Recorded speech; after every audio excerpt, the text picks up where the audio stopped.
신약성경 223쪽 사도행전 20장 17절로 25절의 말씀을 다 같이 한 음성으로 봉독하시겠습니다.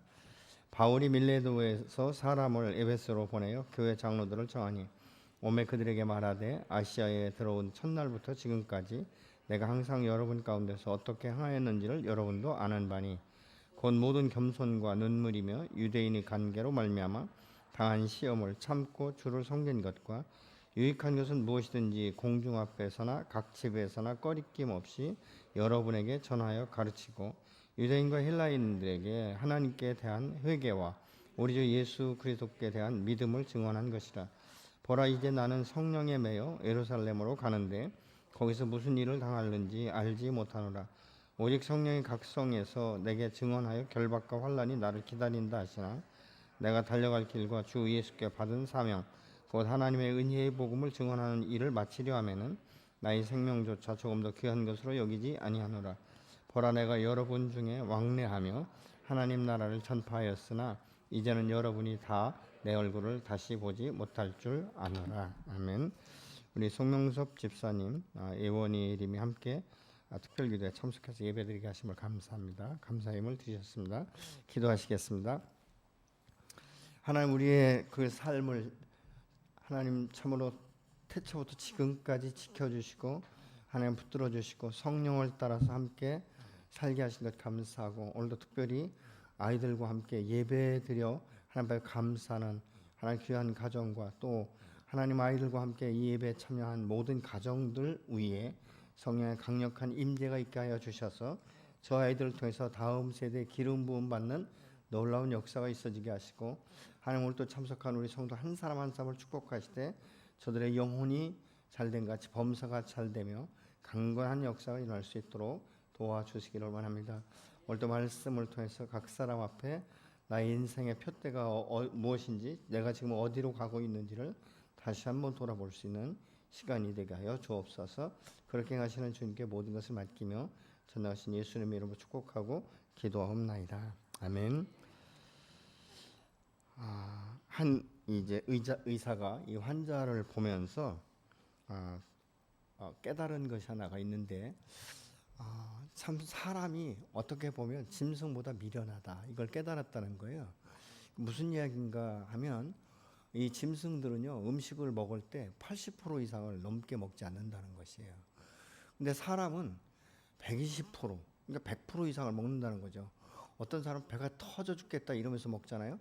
한 150%까지 먹는다는 거예요. 그러니까 이 소화 기능이 마비가 된다는 거예요. 그래서 위장장애를 일으키는 것을 보면서 참 사람보다, 이 사람이 참 짐승보다도 미련하구나, 이런 것을 깨달았다라고 말합니다.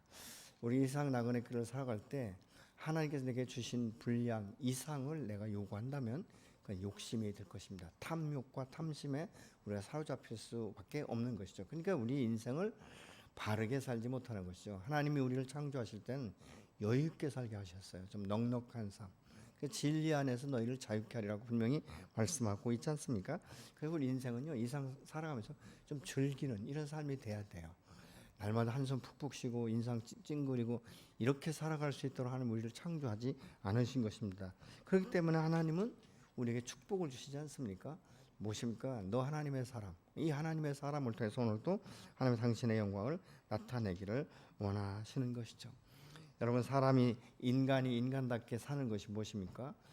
많은 것들을 누리는 것이 아니에요. 내가 있는 것에 만족하고 내가 행복을 누리면서 하나하나 하루하루를 살아갈 때 그것이 기쁨이 되고 감사가 되는 것. 이것보다 더 행복한 삶이 어디 있겠습니까? 아무리 많은 것을 누려도 사람이 안정감이 없고 두렵고 날마다 긴장되고 여러분 초조하고 뭐 이렇게 살면 그건 뭐에 유익하겠는가. 그래서 심리학자 에릭 프롬은 사람의 가치를 소유의 양식이 있지 않고 존재의 양식이 있다, 이렇게 그가 말을 했어요.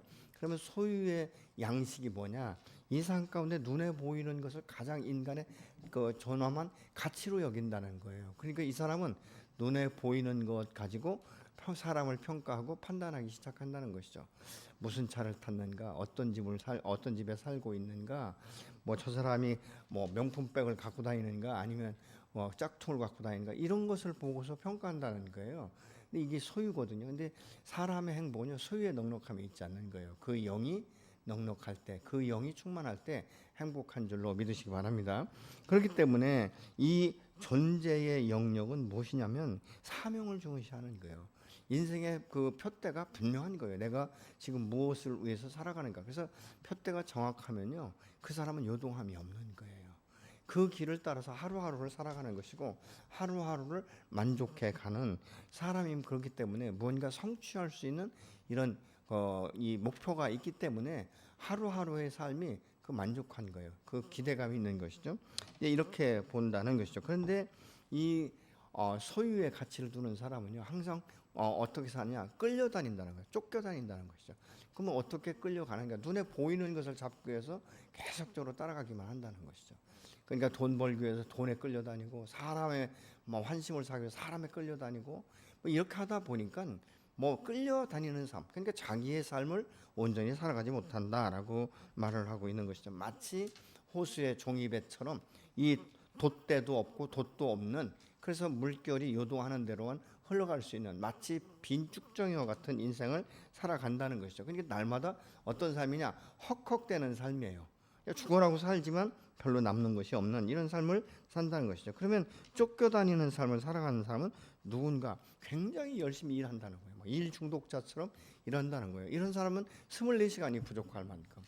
그런데 항상 어떤 생각을 하냐면 그 마음 가운데 감사보다는 피곤해 죽겠다 이렇게 생각한다는 거예요. 그러면 24시간 막 사업을 일으키고 돈을 벌기 위해서 그렇게 열심히 일하는 사람이 가족 가운데서 자녀들이나 어떤 가족들과 대화할 수 있는 시간이 얼마나 될까? 그러니까 아이들이 하루 종일 못 보다가 저녁 때 엄마나 아빠가 들어오면 엄마 아빠하고 이렇게 품에 안겨서 오늘 어떤 일이 있었는지, 내가 어떤 상태에 있었는지, 누가 나를 어떻게 했는지 이런 이야기를 들어주면서 아이들에게 반응을 보여야 되는데, 귀찮아 이렇게 이제 이야기를 하다 보면 아이들이 어느 순간부터는 부모는 나를 사랑하지 않는구나, 부모는 일을 더 사랑하는구나, 부모는 돈을 더 사랑하는구나, 이렇게 아이들이 자기 자신에 대해서 생각한다는 거예요. 그러니까 아이들의 자존감이 상실되어 버린 것이죠. 여러분이 부모가 자녀들을 잘 양육했다, 이것은 어떻게 평가할 수 있냐면 여러 가지로 평가할 수 있지만요, 나는 커서 아빠처럼 되고 싶다, 나는 우리 엄마처럼 살고 싶다, 이렇게 살아간 사람은 행복한 사람이에요. 잘 산 거예요. 그런데 혹시라도 자녀 마음껏 내가 죽어도 우리 아버지 같은 사람 안 만나겠다, 야 우리 엄마 같은 여자 만나면 신세 망친다, 이런 생각을 하게 되면 굉장히 열심히 살고 많은 유업을 물려준다 할지라도 그것은 행복한 자녀의 삶을 유지할 수 없게 만들어 버리는 것이죠. 왜냐하면 그 아이는 어렸을 적부터 많은 상처를 받았고 외로움 가운데 살았고 자기 인격이 존중받지 못했다고 생각하는 거예요. 그러니까 나는 가치 없는 사람이라고 생각하기가 쉽게 된다는 것이죠. 여러분, 그러면 이렇게 쫓겨다니는 사람, 이것은 어떤 사람인지 아십니까? 예배 시간에도 쫓기는 거예요. 그러니까 설교 시간을 딱 1시간 딱 끝나야 되는데 그날따라 이 목사가 그냥 대책 없이 5분 10분 늘어지면 너무 마음건데 불안한 거예요. 왜? 시간을 약속해 놨기 때문에, 누군가 만나기로 했고 뭔가를 일을 해야 되기 때문에 불안한 거예요. 그러니까 이런 사람은 그 시간이 딱 넘어가면 은혜는 없습니다. 지금까지 받았던 은혜도 다 잊어버리는 이런 삶을 살아간다는 것이죠. 여러분, 우리가 예배에 집중하는 것은 무엇입니까? 마음이 평안해야 되는 거예요. 쫓김이 없어야 되는 것이죠. 좀 여유가 있으면 어떻습니까? 그래서 예배 시간도 사실은 넉넉하게 잡아야 되는 거죠. 제일 좋은 것은 주일은 쉬는 것. 저는 어떤 음식점에 갔을 때 음식 맛도 중요하지만요, 주일은 쉽니다 이렇게 명패를 붙여놓은 집이 더러 있어요. 난 그 집을 보면 너무너무 좋은 거예요. 야, 이 사람 대단한 사람이다. 주일은 쉽니다. 일요일은 쉽니다가 아니에요. 주일은 쉽니다. 이건 뭐예요? 그 사람 마음 가운데, 사장의 마음 가운데는 주일은 주님의 것이라는 것을 내는 것이죠. 만약 그분이 주일날 이 오픈을 했다고 생각해보세요. 식당을 오픈했다. 그러면 어떻겠습니까? 점심 준비하려고 일부 예배 드리고 얼마나 바쁘겠어요? 근데 주일은 쉽니다예요. 그러니까 하루 종일 예배 드리고 성도들과 함께 기도하고 가족들과 함께 꼭 공유할 수 있는 식사도 같이 하고 일주일 동안 아이들하고 대화하지 못했던 이런 대화들을 할 수 있는 이런 시간이면 좀 행복한 시간 아니겠습니까? 좀 넉넉할 수 있지 않겠습니까? 그런데 이 쫓겨다니는 사람, 끌려다니는 사람은 그럴 자유가 없는 거예요. 여유가 없다는 것이죠. 그래서 지금 사도 바울은 자기가 이 사역을 살면서 유혹에 빠지지 않고 시험에 들지 않았던 이야기에 대해서 몇 가지로 요약을 합니다. 첫 번째가 뭐냐면 18절입니다. 내가 아시아에 들어온 날부터 지금까지 항상 여러분 가운데서 어떻게 행하였는지 여러분도 아십니다. 내가 어떻게 살았는지 안다는 거예요. 여러분의 인생을 다른 사람이 평가할 때 저분은 정말 어떻게 살았는지 내가 다 알아. 난 저분 닮고 싶어. 저분이 나의 인생의 롤 모델이 돼. 이런 이야기를 듣는 것보다 더 좋은 게 어딨겠습니까? 이 신앙생활도 그래요. 나는 저 집사님처럼, 저 성도처럼, 무슨 목사나 장로나 권사가 아니라도 참 저 사람처럼 신앙생활하고 싶어.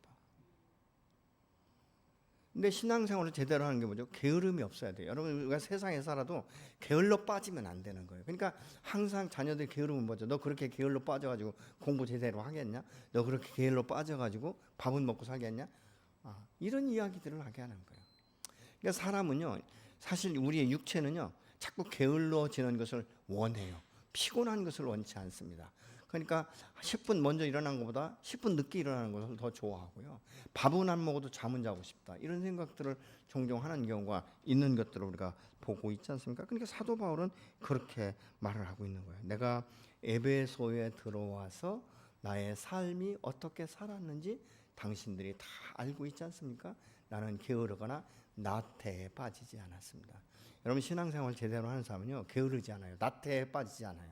그렇기 때문에 이 자기에 맡겨진 이것이 세상의 일이든 어떤 교회의 일이든 아주 충성스럽게 다 합니다. 누가 보든지 안 보든지. 그러니까 세상 사람들도, 믿지 않는 사람들도 저 사람은 정말 진실한 사람, 저 사람은 있거나 없거나 자기 업무를 충실하게 하는 사람이야, 충성된 사람이야, 이렇게 인정하는 거예요.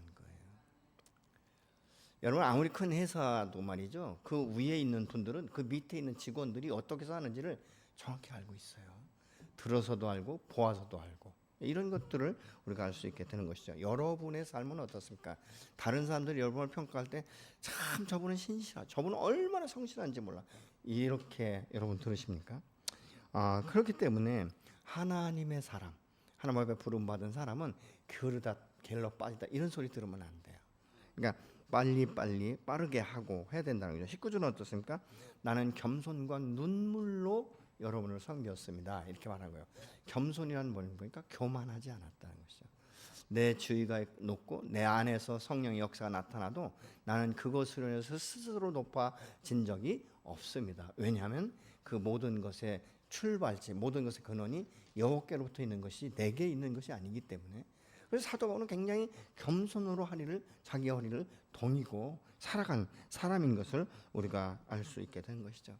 많은 유대인들이 자기를 시험에 빠뜨리려고 하고 관계에 몰아넣었지만 그런 것에 대해서 자기가 요동치 않을 수 있었던 것은 성령의 사로잡힘이 있었기 때문에 그렇다고 말합니다. 그것 때문에 내가 휘둘릴 필요가 없는 것은 나의 나된 것도 하나님이고 나의 인생을 이끌어 가시는 분도 그분이시고 나를 보고 평가하고 판단하시는 분도 그분이라는 확신이 있기 때문에 사도 바울이 그렇게 살 수 있었던 것입니다. 그렇기 때문에 20절에 유익한 것은 무엇인지 공중 앞에서나 각 집에서 꺼리낌 없이 여러분에게 전하여 가르쳤다, 이렇게 말하고 있어요.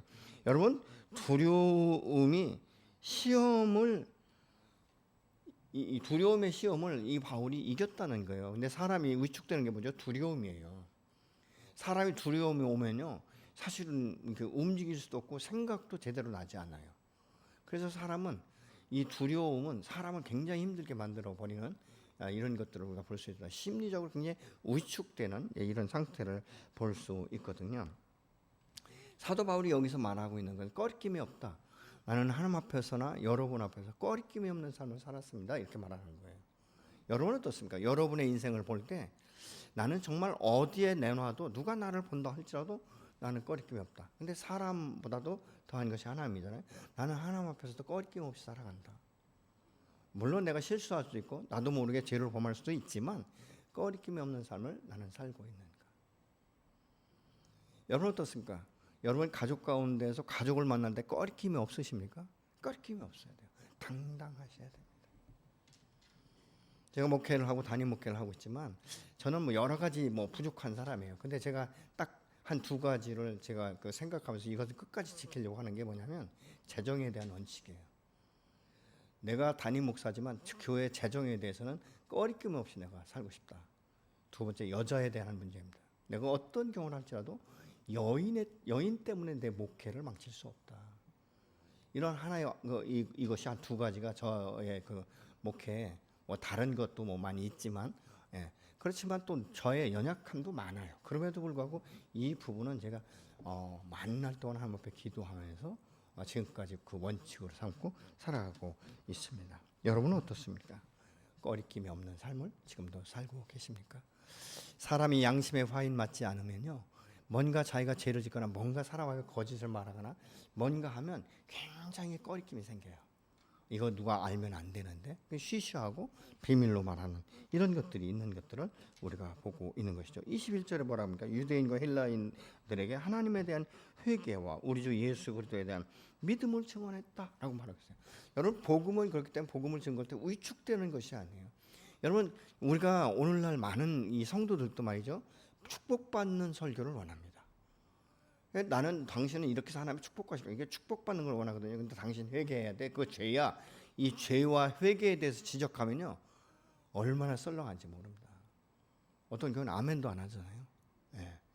아니, 그 허구한 말씀 중에 왜 하필 회개하라고 하는가? 여러분, 침례 요한은 회개만을 외쳤어요. 회개하라, 천국이 가까웠다. 뭐예요? 하나님 앞에서 하는 사람은요, 내가 꺼리낌이 없어야 두려움도 없고 염려도 없고 근심이 없는 거예요.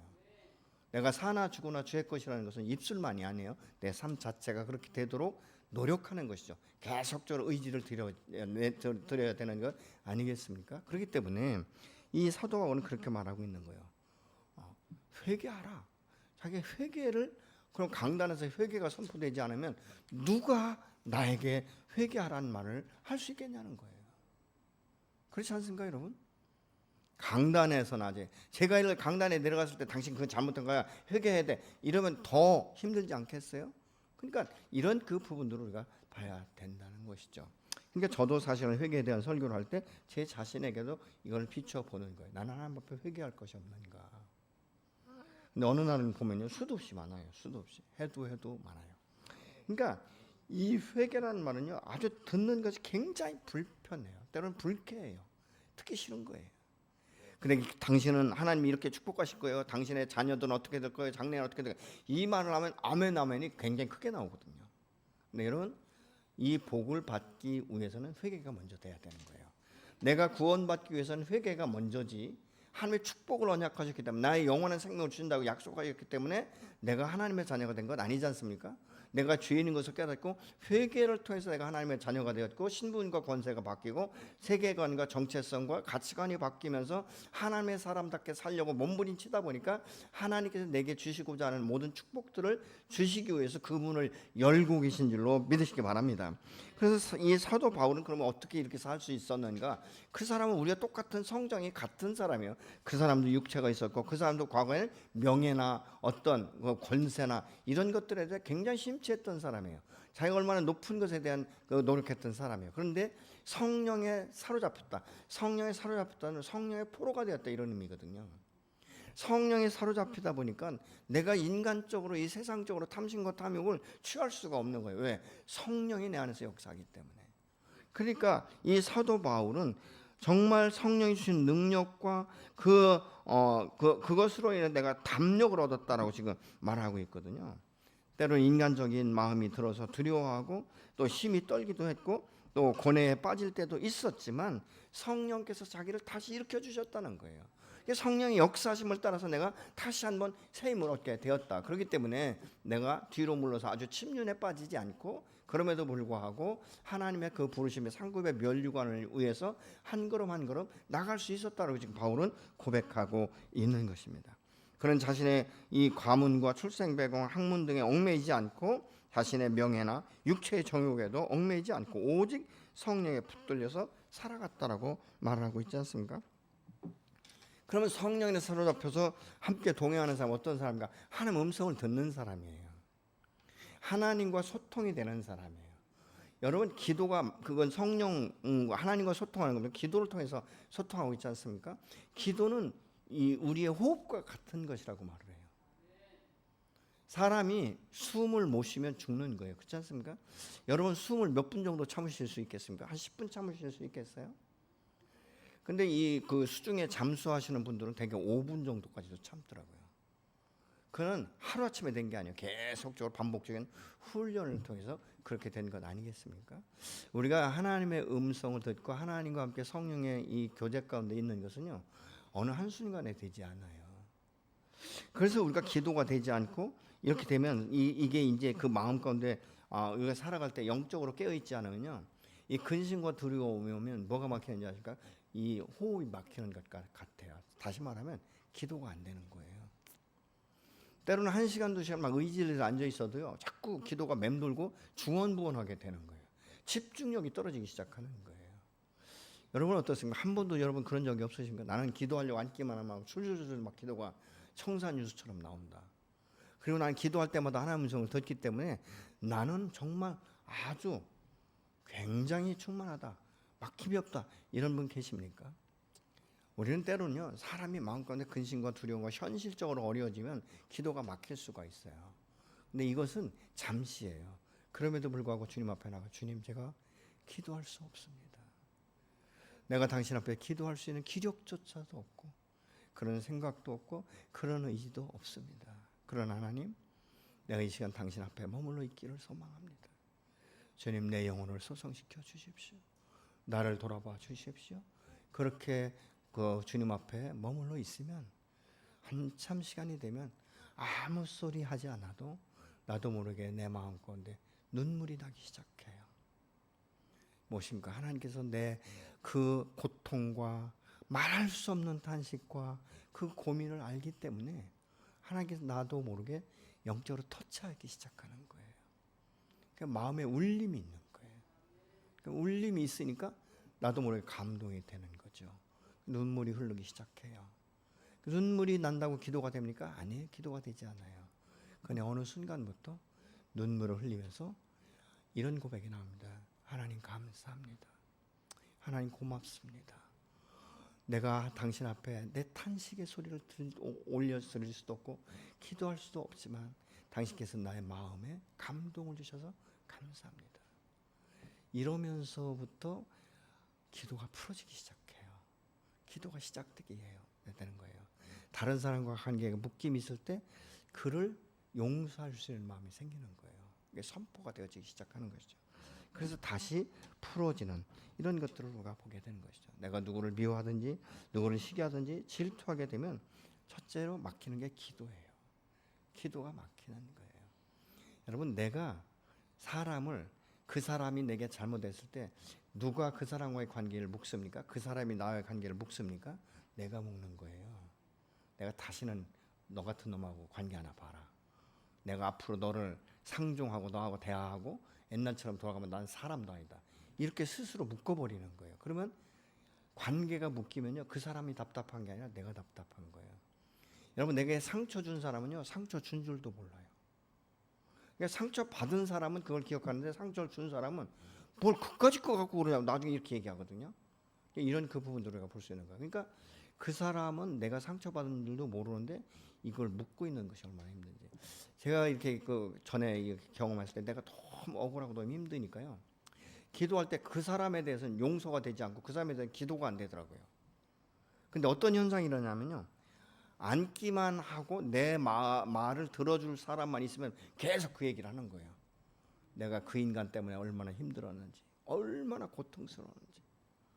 막 그러면서 막 내 마음 건데 막 분노가 생기는 거예요. 문제가 풀어지는 게 아니라 분노가 생기는 거예요. 그래서 이게 기도가 아니구나.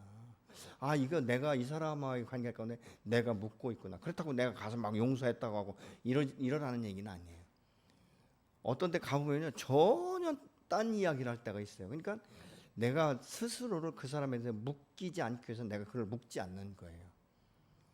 제가 천문에 얘기했지만 내가 땅에서 풀면 하늘에서 풀리고 땅에서 매이면 하늘에서 묶이라고 말씀하고 있지 않습니까? 풀어놓는 거예요. 근데 놀라운 것은요, 내가 그렇게 묶지 않고 풀어놓고 그래서 영혼을 위해서 기도할 때 그 사람이 깨닫게 하시더라고요. 하나님이 깨닫게 하셔서 나중에는 찾아와서 이제 그 부분에 대해 용서를 구하는 사람도 있고, 때로는 그렇게 안 해도 내가 그 사람과의 친밀한 관계는 없지만 내가 그 사람을 볼 때 속에서 막 화가 올라오고 뭐 이러진 않더라고요. 이런 것들을 우리가 볼 수 있죠. 우리가 기도가 막히면 또 한 가지 뭐냐면 하나의 음성을 들을 수 없어요. 소통이 되지 않는 거예요. 그러니까 이 기도는 하나님 안에서 영적인 호흡도 되지만 소통이에요. 그러니까 여호수아가 그런 말을 하잖아요. 내가 정말 나와 내 집은 여호와를 섬기겠다. 그리고 내가 기도 쉬는 죄를 범치 않겠다. 이렇게 선포하는 것을 우리가 볼 수 있지 않습니까? 성령의 역사가 없으면요, 사람은 누구든지 인간적인 생각으로 돌아갑니다. 잔머리 굴리게 되어 있어요. 그리고 자꾸 자기를 보호하고 자기를 방어해요. 전 욥기를 보면요, 참 욥의 세 친구도 못된 친구들이에요. 근데 욥이 나중에는 자기가 얼마나 의로운 사람인지를 드러내는 걸 봐요. 나 그런 적 없어. 나 그런 적 없다니까. 그런 적 없다니까. 너희 잘났냐? 막 이러면서 자기 의의를 막 드러내기 시작하는 걸 봐요. 근데 그게 언제 꺾이죠? 하나님을 만나면서부터 꺾이는 거예요. 하나님, 내가 티끌과 같은 내가 감히 하나님 앞에, 그러면서 그대로 용서하는 모습을 욥기 40장에서 볼 수 있게 되는 것이죠. 사도 바울은 성령의 이끌림을 받아서 이제 예루살렘으로 가야 된다라고 지금 말하고 있잖아요. 그런데 뭐라고 말합니까? 나는 그곳에 가서 무슨 일이 일어날지 모른다는 거예요. 무슨 일이 일어날지. 근데 각성에 돌아다니면서 하나님의 음성을 듣고 하는 사람들, 그 성령에 사로잡힌 사람들의 말이 당신은 가면 결박을 받게 될 것이다, 이런 얘기를 한다는 거예요. 그럼에도 불구하고 나는 그곳을 가야 되는 것은 주께서 내게 말씀하셨기 때문에 나는 그곳에 가야 된다라고 말하는 것이죠. 인간적으로 보면 미련한 거죠. 피해야 되지 않습니까? 우리 예수님 어떻습니까? 겟세마네 동산에서 마지막으로 기도하시고 당신께서 아버지여 내 뜻대로 마옵시고 아버지의 뜻대로 되기를 원합니다. 이 기도하시고 나서는 누가 뭐라 그래요? 가룟 유다가 배반해서 은 30에 자기를 팔아먹어도 그냥 죽기까지 따라갔던 수제자였던 베드로가 3번씩 부인을 해도 예수님은 그것 때문에 자신이 그 생각한 것에 대해서 흔들리거나 요동함이 없었던 것을 우리가 볼 수 있게 되는 것이죠. 여러분, 성령의 역사를 따라서 살아가는 사람은 때로는요, 하나님께서 우리를 인도하실 때 잘 인도도 하시지만 어떤 때는 보면 그냥 나 홀로 두실 때가 있는 것 같아요. 불러도 대답이 없고 기도해도 응답이 없고 이럴 때가 있다는 거예요. 그럼 그때 내가 어떻게 해야 될 것인가? 여러분, 아브라함 같은 경우는 이 창세기 10장, 히브리서 11장 8절을 같이 보시겠습니다. 믿음으로 아브라함은 부르심을 받았을 때 순종하여 장래 유업으로 받을 땅이 나아갈새 갈 바를 알지 못하고 나아갔으며, 이렇게 말하고 있거든요. 근데 사실 창세기 12장에 아브라함이 하나님께서 부름 받았을 때 하나님 어디로 가야 되죠? 며칠 걸리죠? 나 정확하게 그 목적지를 말씀 안 해주면 저 못 가요. 이러고서 움직이지 않았다면 과연 복의 근원으로 세워졌을까? 믿음의 조상으로 세워졌을까? 우리 생각해 볼 수 있는 거예요. 갈 바를 알지 못하고 갔다고 말하잖아요. 근데 뭘요? 믿음으로 가는 거예요. 믿음으로. 그렇지 않습니까? 그래서 히브리서 12장 6절 뭐라고 말합니까? 믿음이 없이는 하나님을 기쁘시게 할 수 없다, 분명히 말씀하고 있지 않습니까? 이 믿음이라는 건 거대한 어떤 그 믿음이 아니에요. 주님은 작은 믿음이라고 말하죠. 겨자씨만한 믿음만 있어도 산을 옮길 수 있다. 근데 우리는 때로는 어떤 때는 그 겨자씨만한 믿음도 없는 거예요. 평안하고 어떤 때는 막 믿음이 엄청난 것 같은데 어떤 때 보면 그렇게 아주 믿음이 하나도 없는 것 같은. 여러분, 그거 못 느끼십니까? 나는 날마다 충만하다, 나는 믿음이 정말 날마다 승리한다, 이런 말씀하실 수, 자신 있게 말씀하실 수 있는 분 계십니까? 아니에요. 우리는 때로 자꾸 흔들리는 거예요. 그럼에도 불구하고 다시 내가 선택할 수밖에 없는 것은 무엇입니까? 믿음의 주요 온전한 계시는 그 예수를 바라보지 않으면 나는 잠시도 살 수 없다는 그 마음 가운데 결정할 수밖에 없는, 선택할 수밖에 없는 이런 지경에 이르는 것은 무엇입니까? 내가 하나님의 자녀이기 때문에, 하나님의 부르심 앞에 순종했기 때문에 그런 것 아니겠습니까? 여러분, 어떤 분들 그래요. 일정표를 가르쳐 주십시오. 그러면 내가 가겠습니다. 그건 믿음이 아니에요. 여러분, 불신자들도 일정표와 이 모든 것들을 정확하게 어떤 타임 스케줄을 짜주면 그대로 갈 수 있는 거예요. 그건 믿음이 아니죠. 합리적인 거죠. 아주 이론적으로 딱 맞는 거예요. 근데 믿음은 무엇입니까? 때로는 보이지 않지만 그것을 보이는 것처럼 가는 것 아니겠습니까? 그래서 히브리서 11장은 뭐라고 말할까? 믿음은 바라는 것들의 실상이요, 보이지 않는 것들의 증거다, 이렇게 지금 말씀하고 있지 않습니까? 근데 믿음으로 산 사람들이 뭐 모세, 아론, 뭐 다니엘 이런 사람만 아니라 성경은 뭐라고 말하죠? 허다한 구름과 같이 많다, 셀 수가 없다라고 말씀하고 있는 거예요. 오늘날 그런 믿음의 사람들은 어떻습니까? 여러분, 굉장히 믿음으로 사는 사람이 많습니다. 오늘날도 깜짝 놀랄 만큼 믿음으로 사는 사람들이 우리 주변에도 있는 것을 우리가 볼 수 있지 않습니까? 그래서 우리의 신앙생활은 믿음이 필요한 거예요. 무슨 일을 만나든지 모든 것이 신비요 하나님만이 아시는 비밀 아니겠습니까?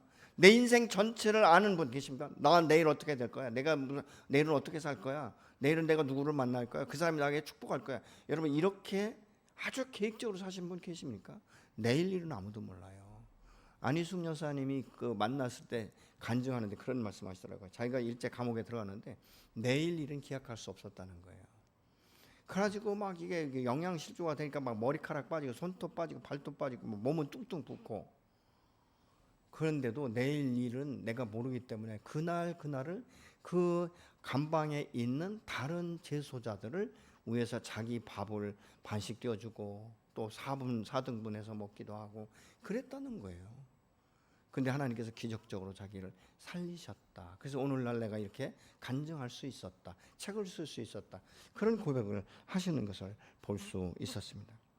여러분, 이 사도 바울이 빌립보 감옥에 갇혔을 때 하나님은 옥문을 열어주지 않으셨어요. 여러분, 바울과 실라가 찬양할 때 막 옥문이 열렸잖아요. 근데 이 어기에서는 옥문이 열리질 않았어요. 근데 여러분, 이 감옥이 그냥 평범한 1층의 감옥이 아닌 거예요. 지하 감옥인 거예요. 성지순례 가면 이렇게 얘기해요. 여기가 바울이 아마 갇혀 있었던 감옥인 것 같다. 근데 보면 지하예요. 그러니까 이런 것들을 본다는 것이죠. 그럼에도 불구하고 어떻게 갈 수 있었는가? 여러분, 그것은 무엇입니까? 하나님께서 자기의 인생을 책임진다는 확신이 있으니까 자기가 살든지 죽든지 주님 앞에 모든 것을 맡길 수 있었던 것이죠. 그래서 24절에 내가 달려갈 길과 주 예수께 받은 사명 곧 하나님의 은혜의 복음을 증언하는 일을 마치려 하면은 나의 생명조차 조금 더 귀한 것으로 여기지 않는다, 이렇게 지금 말을 하고 있습니다. 바울은 주의 부르심에 자신을 온전히 맡기고 올인한 삶을 살아갔다는 것이죠. 성령께서 인도하신 그 인도함을 따라서 살아갔다는 거예요. 그러면 오늘날 우리는 목사님 그렇게 어떻게 살아요? 목사님 그렇게 살 수 있어요? 이렇게 반문하시는 분도 있을 거예요. 사실 저도 쉽지는 않을 거예요. 그렇지만 하나님께서 내게 부르신 이 부름에 합당한 삶을 살기 위해서 몸부림치고 있는 것이죠. 제가 암에 걸렸다니까요. 목회자들 중에서 여러 가지로 이야기하는 사람 한둘이 아닙니다. 그런데 그러거나 말거나. 그래서 어떤 데는 그래요. 암도 내 몸의 일부야. 그냥 살아가는 거야. 그리고 암이 걸려서 내가 좋은 게 있어. 내가 어떻게 살 것인가를 다시 깨닫게 하는 기회가 됐다. 이렇게 제가 대답을 합니다. 모르겠습니다. 여러분이 어떻게 생각하실지 모르지만 저는 그렇게 생각합니다. 왜냐하면 제가 암에 안 걸려서 죽을 때가 되면 죽을 것이고, 암에 걸려서 제가 살아야 될 시간이 더 필요하면 하나님께서 살리실 것 아니겠습니까? 그러나 내가 이 시간을 어떻게 보낼 것인가, 그건 저의 선택이에요. 이런 그 부분들을 우리가 볼 수 있는 것이죠. 우리가 왜 살아야 하는지 알면 무엇을 해야 되는지 알 수 있는 거예요. 여러분, 그렇지 않습니까? 내가 왜 살아야 되는지를 알아야 돼요. 그러면 내가 무엇을 어떻게 해야 할지를 알게 된다는 것이죠. 그런 사람은 행복한 삶을 살아갈 수 있어요. 근데 내가 무슨 일을 해야 될지 모르면 어떻게 살아야 될지도 모르는 거예요. 그러니까 남들이 하는 대로 따라가서 사는 것이죠. 잘못하면 인생 막차 탄다니까요. 남이 여기에 투자하니까 돈 많이 번다. 그래 막차 타면 망하는 거예요. 여러분, 우리 인생은 굉장히 하나님께서 창의적으로 살아갈 수 있도록 하셨어요. 내가 이전에 알지 못할 때는 내 뜻대로 내 마음대로 세상 공중권세 잡은 이 어둠의 영에 이끌려서 노예처럼 살았어요. 자유가 없어요. 근데 예수 안에서 진리 가운데 자유를 누리며 살 수 있는 것은 무엇입니까? 내 인생은 주님이 책임진다는 확신이 있기 때문에 그런 것 아니겠습니까? 아멘이십니까?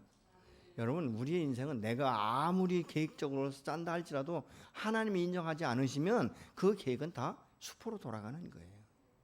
그러나 하나님께서 말씀하신 대로 순종하기로 결정하면 하나님이 하나하나를 가르쳐 주시기 시작해요. 그 이치를 깨닫게 하신다는 것이죠. 상상할 수 없는 기적을 내가 경험할 수 있게 되는 것이죠.